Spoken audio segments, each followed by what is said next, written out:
तो hello everyone, कैसे हो आप सब। तो आज की इस वीडियो में हम क्लास 12th इंग्लिश के सेक्शन बी यानी कि राइटिंग स्किल्स के बारे में पढ़ने वाले हैं।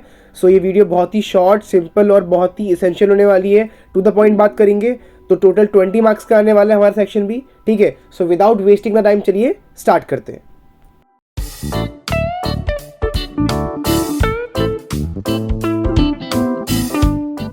सो राइटिंग स्किल्स में सबसे पहला क्वेश्चन आने वाला है आपके पास नोटिस का। तो बेसिकली नोटिस आएगा 5 मार्क्स का। टोटल वर्ड सबमिट होगी 50 वर्ड्स एंड 2 क्वेश्चंस में से आपको एक करना पड़ेगा नोटिस।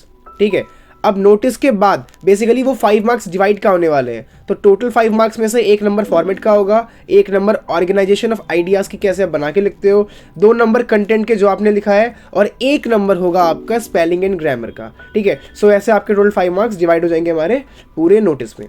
ठीक है, अब जो हमारा नोटिस है तो बेसिकली नोटिस के जो 50 वर्ड्स की लिमिट है वो बताई गई थी उसकी मेन बॉडी की। तो मेन बॉडी मतलब जहां पर आप लिखना स्टार्ट करते हो, तो उसमें आप हेडिंग्स को इंक्लूड नहीं करोगे। And notice should be precise yet deliver all essential information, मतलब कि आप नोटिस में सारी इन्फॉर्मेशन जो डालने वाले हो, लिखने वाले हो, वो सब टू द पॉइंट होनी चाहिए। ज़्यादा बना के मत लिखना और ज़्यादा लेंदी मत करना। ज़्यादा लेंदी होने से भी मार्क्स फुल नहीं मिल पाते। ठीक है, आपको बेसिकली क्या करना है, उसको कंटिन्यू रखना है टू द पॉइंट में कि कौन सा इवेंट है, कहाँ होने वाला है, कौन कर रहा है, चीफ गेस्ट कौन है, ऐसी इसेंशियल इन्फॉर्मेशन से। ठीक है, तो बेसिकली ये एक फॉर्मेट है कि कैसे आपका नोटिस आने वाला है। ऊपर हेडिंग जो ऑर्गेनाइजेशन की हेडिंग है, नोटिस, डेट इसी फॉर्मेट में लिखोगे। आप ऐसे भी कर सकते हो कि जनवरी 13, 2021। ठीक है, फिर मेन हेडिंग। अब यहाँ से मेन बॉडी स्टार्ट होती है, तो ये जो मेन बॉडी है ये 50 वर्ड्स की होनी चाहिए। उसके बाद आपका नाम और अगर आपकी डेजिग्नेशन दी है तो वो डेजिग्नेशन। ठीक है, ये एक प्रॉपर नोटिस मैंने एग्जांपल में दिया है कि कैसे नोटिस आ सकते हैं। ठीक है, ये स्कूल का नाम हो गया नोटिस, फिर उसके बाद डेट जो है December 10, 2016। हेडिंग बेसिकली किस बारे में आप नोटिस लिख रहे हो, फिर उसके बाद आपकी मेन बॉडी। अगर आप पॉज करके ध्यान देखोगे इसमें तो यहाँ पर आपको सारी एसेंशियल इन्फॉर्मेशन है। चीफ गेस्ट, डेट, वेन्यू, कौन आ रहा है, कौन ऑर्गेनाइज कर रहा है, क्यों हो रहा है वो फंक्शन, इसलिए। एंड लास्ट में आपका नाम और आपकी डेजिग्नेशन क्या है, आप क्या लगते हो, जैसे हेड बॉय, हेड गर्ल। जैसे इस एग्जाम्पल में जो रानी है वो कौन है, इवेंट इंचार्ज है। ठीक है, सो नेक्स्ट आता है हमारा इनविटेशन या फिर रिप्लाई। सो बेसिकली इनविटेशन की अगर हम बात करें तो ये एक पर्सनल नोटिस होता है जो हम इंडिविजुअल्स को सेंड करते हैं किस चीज़ के लिए, उनको इनवाइट करने के लिए किसी इवेंट या ओकेजन के लिए। अब चाहे वो इवेंट आपका बर्थडे हो, वेडिंग एनिवर्सरी हो, या फिर कोई क्या कहते हैं हाउस वार्मिंग सेरेमनी हो, एटसेट्रा। ठीक है, और इसके रिप्लाई में लोग या तो एक्सेप्टेंस करते हैं या फिर डिनाइल। अब बेसिकली 2 टाइप की होती है इन्विटेशन, फॉर्मल और इनफॉर्मल इन्विटेशन। तो अगर हम बात करते हैं मार्किंग स्कीम की कि कैसे मार्क्स मिलने वाले हैं, तो ये भी सेम 5 मार्क्स का पैटर्न होता है। ठीक है, इसमें फॉर्मेट के 2 नंबर मिलते हैं हमको। अब कौन कौन सी चीजें इंक्लूड होंगी उस पर ध्यान देते हैं। तो सबसे पहले आप बोल सकते हो कि at the top there should be the name of the organisation, कि जो इनवाइट कर रहा है उसका नाम या फिर होस्ट का नाम होना चाहिए। उसके बाद इनविटेशन लेटर में हमारा sender address, date, receiver's name, address, subject वहां पर होना चाहिए। ठीक है, और हम थोड़ा सा अट्रैक्टिव बनाते हैं इन्विटेशन को, जो कि लोग अटेंशन में आ जाएं। ठीक है, कैच करें, जैसे पोस्टर्स होता है ना, उस बेसिस पर। 2 मार्क्स की कंटेंट होता है। कंटेंट का मतलब आपकी मेन बॉडी, आप क्या लिखने वाले हो, आप इवेंट के बारे में क्या लिखने वाले हो। ठीक है, कि क्या वेन्यू है, same as it is notice कि क्या वेन्यू है, डेट एंड टाइम, होस्ट, अगर कोई चीफ गेस्ट आ रहा है तो वो भी लिख सकते हो आप अपनी इवेंट में। ठीक है, तो ये हो गया आपका कंटेंट। तो बेसिकली 4 मार्क्स तो ऐसे ही हो गए।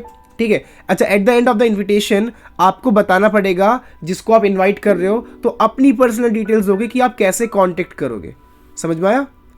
ठीक है, अब इसके बाद क्या है, at the end of the invitation the name and the designation of the receiver is written, कि वो क्या लगते हैं आपके। ठीक है, एंड लास्ट 1 मार्क हो गया आपका एक्सप्रेशन का। एक्सप्रेशन तो बेसिकली आप बोल सकते हो कि आपकी स्पेलिंग मिस्टेक, ग्रामर ये हुआ कि नहीं है। अब एक बार फॉर्मल इनविटेशन कार्ड देख लेते हैं। ठीक है, अ कार्ड और अ नोट ऑफ लेटर। तो फॉर्मल इनविटेशन का मतलब आपको वहां पर फॉर्मल लैंग्वेज रखनी पड़ेगी। ठीक है, अब आपको ध्यान रखना पड़ेगा कि फॉर्मल लैंग्वेज और इनफॉर्मल लैंग्वेज में क्या फर्क होता है। ये जो है ये एक फॉर्मल इन्विटेशन है। ठीक है, आप किसी डेजिग्नेशन को देने वाले हो, किसी पोस्टेड इंसान को देने वाले हो। अब एक बार आप ध्यान दो, इसको ऑब्जर्व करो कि ये किस टाइप से लिखा गया है। जो जो चीज़ें हमने पढ़ी थी वो इसमें एक्चुअली है कि नहीं है। आपको ऊपर पर्सन का नाम आ रहा होगा टॉप पर, ठीक है, या फिर ऑर्गेनाइजेशन का नाम आ रहा होगा। उसके बाद आपको हेडिंग, डेट, वेन्यू, टाइम, सब चीज़। अच्छा, टू द पॉइंट है, ये भी आपको ध्यान रखना पड़ेगा कि टू द पॉइंट लिख रहे हैं। अगर यही चीज़ इनफॉर्मल इन्विटेशन में होती, ठीक है, फॉर्मल तो पढ़ लिया था हमने, अगर यही चीज़ इनफॉर्मल में होती तो इनफॉर्मल में आप लोगों को एक फ्रेंडली गेस्चर से बुलाते। फ्रेंडली गेस्चर मतलब जैसे डियर, अब माई डियर फ्रेंड कर सकते हो आप, उसमें कोई थर्ड पर्सन कर सकते हो। देखो ये हमारा एक इनफॉर्मल इन्विटेशन कार्ड है, तो क्या लिखा, Mr and Mrs Shukla cordially invites you to the occasion of. अब ये लैंग्वेज फॉर्मल नहीं हो सकती, ठीक है, क्योंकि इनफॉर्मल इन्विटेशन का मतलब हो गया एक फ्रेंडली गेस्चर में। अगर आप कुछ चेंज भी कर दोगे ना तो भी मार्क्स नहीं कटेंगे, ठीक है। तो ये बेसिकली फर्क हो गया आपका फॉर्मल और इनफॉर्मल इन्विटेशन में। अच्छा, अब एक बार इसका फॉर्मेट और देख लेना।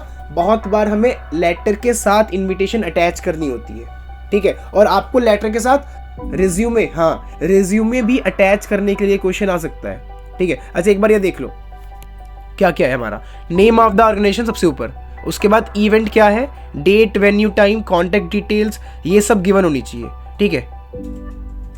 एक बार ऑब्जर्व करो कि क्या क्या बताया गया है इस सारे टर्म्स में। आपको जहां भी लगे ना आप वहां पर वीडियो पॉज कर सकते हो, ठीक है। फॉर्मल रिप्लाई एक्सेप्टेंस, ये जो है ना इसको एज इट इज आप नोट भी कर सकते हो कि आप उनको थैंक यू का गेस्चर दोगे कि थैंक यू, मैंने आपका इनविटेशन पढ़ा, ठीक है, और मैं पक्का वहां पर आने वाला हूँ, ठीक है। तो बेसिकली आप एक्सेप्टेंस कर रहे हो कि हाँ मैं वहां पर आने वाला हूँ। और यही चीज़ डिनाइल में और रिफ्यूजल में भी होता है। रिफ्यूजल और डिनाइल का मतलब फॉर्मल इन्विटेशन को आप रिप्लाई कर रहे हो, ठीक है। तो अब आप उसमें रीज़न भी लिखोगे कि आप क्यों नहीं आ पा रहे, ठीक है। देखो, और इनफॉर्मल का एक्सेप्टेंस क्या हो गया, जैसे फॉर एग्जांपल अपने रिलेटिव्स को लिखते हैं हम, ठीक है, I am glad to receive your invitation on day, और ये वाली जो लाइन है ना, I am glad to receive, ये सब आप वहां पर फॉर्मल इन्विटेशन में नहीं लिख सकते, ठीक है। अब देखो इसमें क्या लिखा था, I regret to inform you that, समझ में आया, ठीक है। सो इसके बाद नेक्स्ट हमारा आता है फॉर्मल लेटर्स, ठीक है। फॉर्मल लेटर्स की प्रैक्टिस आप 10th क्लास से करते आए हो, बहुत ही ईजी है, बस कुछ चेंज होने वाला है, ठीक है। तो सबसे पहले ये कंफर्म कर लो कि फॉर्मेट में कुछ भी चेंज नहीं है, ठीक है। सबसे ऊपर सेंडर एड्रेस, मतलब अपना जो हम लिख रहे हैं, ठीक है। अगर हमारा एड्रेस क्वेश्चन में है तो बहुत बढ़िया, नहीं है तो अपनी साइड से लिख दो, लेकिन लिखना पड़ेगा। नेक्स्ट डेट, डेट का फॉर्म आपको पता होता है डेट कैसे लिखते हैं, ठीक है, जैसे मैंने यहाँ पर लिख के बता दिया आपको, जनवरी 1, 2023, इस बेसिस पर लिखना है, ठीक है। नेक्स्ट आपको लिखना है रिसीवर्स एड्रेस। ये जो एड्रेस ही एड्रेस है ना, वो रिसीवर्स एड्रेस हो गया कि to the editor, the Times of Hindustan या the Times of India, 353 Ashok Nagar, Delhi, कुछ भी लिख दो, ठीक है। सैल्यूटेशन में आपका सरनेम आ गया। सब्जेक्ट आपको लिखना पड़ेगा, ठीक है।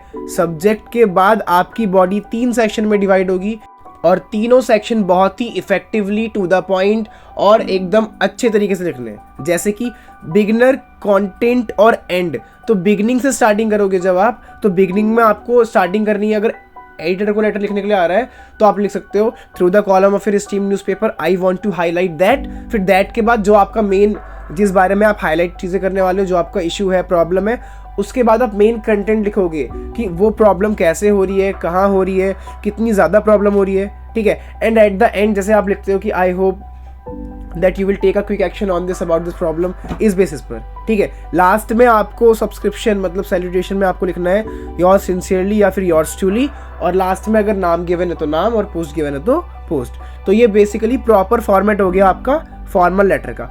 क्या क्या चेंज हो सकता है, ठीक है। एडिटर के लिए आपको ऑलरेडी पता है कि लेटर कैसे लिखते हैं, ठीक है। एक चेंज आपको जो और आ सकता है, अगर आया तो आपको अपने लेटर के साथ जॉब रिज्यूमे भी अटैच करने के लिए आ सकता है। तो एक बार वो देखते हैं। देखो यहाँ पर अभी आपको ना प्रॉपर एक लेटर दिख रहा होगा, बस इसमें कुछ चेंज दिख रहा है। जैसे कि सब्जेक्ट में आपको क्या दिख रहा है, application for the job of an accountant, ठीक है। और जहां पर हम रिसीवर्स एड्रेस लिखते हैं वहां पर आया the principal Star Shine International School Chandigarh. तो बेसिकली क्या होगा कि ये जो स्कूल है इसने कोई या तो एडवर्टाइजमेंट दी होगी, ठीक है, या फिर इसने कुछ किया होगा जिस बेसिस पर ये जॉब एप्लीकेशन दे रहा है लेटर के थ्रू, ठीक है। सब्जेक्ट में क्या लिखा है, application for the job of an accountant. और स्टार्टिंग कैसे करी है, देखो ओपनिंग स्टेटमेंट अगर आप ध्यान दो तो क्या लिखा है, this is with reference to your advertisement in the Indian Times on 4 May 2026 for the job of an accountant. तो बेसिकली 4 मई 2022-23 जो भी हो, उसमें द इंडियन टाइम्स में इस स्कूल ने एक एडवर्टाइजमेंट निकाली थी कि इनको किसकी ज़रूरत है, एक अकाउंटेंट की, तो उसका ये रेफरेंस मतलब बेसिकली रिप्लाई कर रहा है, ठीक है। और उसमें अब जैसे कि लेटर में बॉडी लिखते हैं, तो बॉडी के बेसिस पर इसने लिख दी अपनी क्वालिटीज़ कि इसके पास क्या क्या चीज़ें हैं, कितना एक्सपीरियंस है, ठीक है। और इसी के साथ अगर आप लास्ट का इंक्लूजन पढ़ो तो क्या लिखा है, I M including my biodata for your process. तो बेसिकली मतलब क्या है कि मैं इसके साथ अपना बायोडेटा को भी अटैच कर रहा हूँ,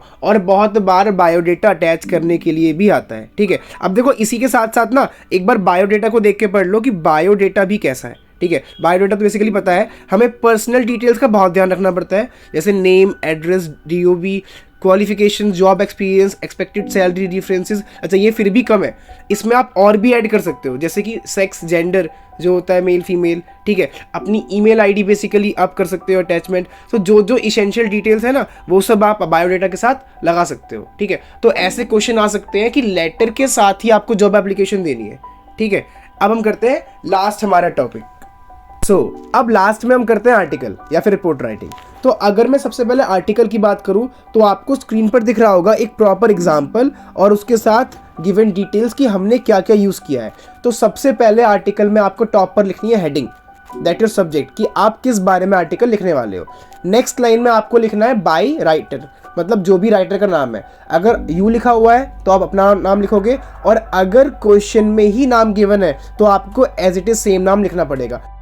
अच्छा, अगर आपने ये पूरा आर्टिकल देख लिया होगा तो आपको समझ में आ गया होगा कि जस्ट एज इट इज़ ऐसे का काम कर रहा है, ठीक है। बस इसमें इलेबोरेशन थोड़ी सी कम है ऐसे के रिगार्डिंग, बट जो टू द पॉइंट डिटेल्स है वो ज़्यादा है। हमें यहाँ पर बहुत ज़्यादा बना के ना लिखने से अच्छा है कि हम इसमें डिफरेंट कैटेगरीज के बारे में थोड़ा थोड़ा लिखते हैं। एक बार दोबारा बोल रहा हूँ मैं कि अगर आप ट्राई करोगे कि आर्टिकल को बहुत बड़े पैराग्राफ में ना लिखकर इसमें 2-3 पैराग्राफ डिवाइड कर लो और उसी पे 6-6, 7-7 लाइन लिख लो तो बहुत ही अच्छा रेशियो बन जाएगा और मार्क्स अच्छे आ सकते हैं, ठीक है। अच्छा, एक मैं नेक्स्ट क्वेश्चन रिपोर्ट का लेता हूँ, ठीक है, क्योंकि दोनों लगभग सेम ही होते हैं, बस रिपोर्ट में क्या होता है कि हमारा डेट और आ जाती है। देखो अगर मैं रिपोर्ट की हिंदी बताऊँ ना तो आप ऐसा बोल सकते हो कि ऐसी कोई चीज़ जो हो चुकी है और आप अब उसको इलेबोरेट कर रहे हो कि आपने कैसा एक्सपीरियंस किया है। जैसे इस क्वेश्चन पे ध्यान देते हैं, क्या लिखा हुआ है, as a member of the NSS group of your school write a report for your school magazine on a recent organized blood donation camp, you are Kritika. तो बेसिकली आपका नाम दिया है, तो इसमें बाई जो लाइन होती है, बाई लाइन जो हमने आर्टिकल में पढ़ी थी उसमें आप कृतिका ही लिखोगे। अब डजेंट मैटर कि आप कोई लड़के हो, ठीक है।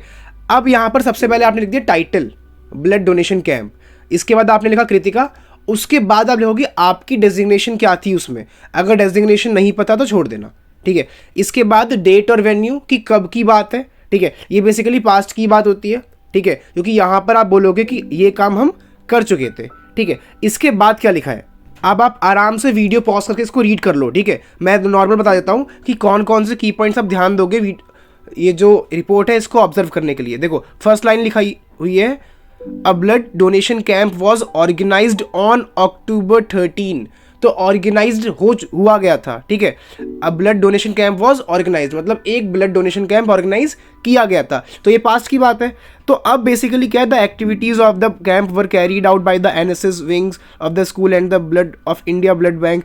तो इसमें अब आप तारीफ करोगे, अपने एक्सपीरियंस लिखोगे कि वहाँ पर कौन कौन सी एक्टिविटी कराई गई थी, किस किस पर आपका ध्यान गया था, ठीक है। तो बेसिकली एक रिपोर्ट है कि हमने ये जो एक्टिविटी कराई, ये जो हमने ब्लड डोनेशन कैंप कराया था, इसका कंक्लूजन क्या निकलता है, ठीक है। और ज़रूरी नहीं है कि ब्लड डोनेशन कैंप की ही रिपोर्ट होगी, कोई इवेंट करा दिया आपने, ठीक है, अब उसका रिपोर्ट करनी है। तो बहुत बार हम रिपोर्ट में ये भी लिख देते हैं कि फॉर एग्जांपल कोई नेगेटिव रिजल्ट आ गया तो वो भी आप रिपोर्ट में इंक्लूड कर सकते हो। तो समझ में आया। अच्छा, बिल्कुल टेंशन लेने की बात नहीं है, क्यों, क्योंकि इन सारे क्वेश्चंस में आपको ऑप्शंस मिलेंगे और जो मोस्ट सुटेबल ऑप्शन लगेगा आपको आप वो चूज कर लेना, ठीक है। सो ऑल द बेस्ट कल के लिए, अपने एग्जाम के लिए। मिलते हैं नेक्स्ट वीडियो में।